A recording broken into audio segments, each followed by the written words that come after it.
சிவாய நம. இன்னைக்கு ஒரு பெரிய நன்னாள். தெய்வங்களுக்கு மிகப்பெரிய மகா யாகம் நடந்துட்டு இருக்கு அமாவாசையில. இந்த யாகம் தெய்வங்களுக்கு அமீர்பாகத்தை கொடுத்து மக்கள் நலமுடன் வாழ, அனைத்து ஜீவராசிகளுக்கும் பசியார இந்த யாகத்தை நடத்திட்டு இருக்கோம். மக்களுக்கு வழிகாட்டவே இந்த யாகம். குலதெய்வ பிரச்சனைகள் இருந்தாலும்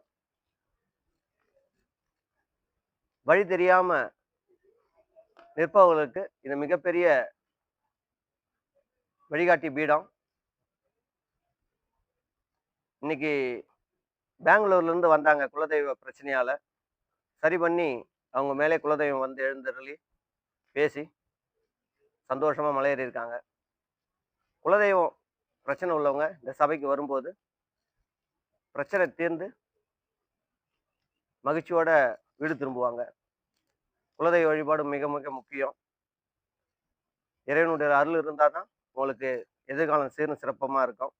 காத்து நிற்க வேண்டிய பொறுப்பு எங்களுடைய பொறுப்பு. கடுமையான வெயில் வந்துட்டு இருக்கு.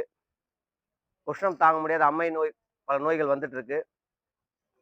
பறவைகளுக்கு ஜீவராசிக்கு தண்ணீர் வைங்க, மரங்களை நடவு செய்யுங்க, வெயில் காலில் வெளியில போகிறத குறைச்சிக்குங்க.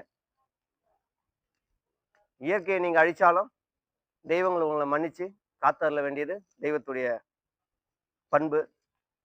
காத்து நிற்க வேண்டிய பொறுப்பு எங்கள் பொறுப்பு. இயற்கையை அழிக்காம இருக்க வேண்டிய பொறுப்பு உங்கள் பொறுப்பு. சிவாய நம. சிவாய நம. இன்னைக்கு ஒரு பெரிய நன்னாள்.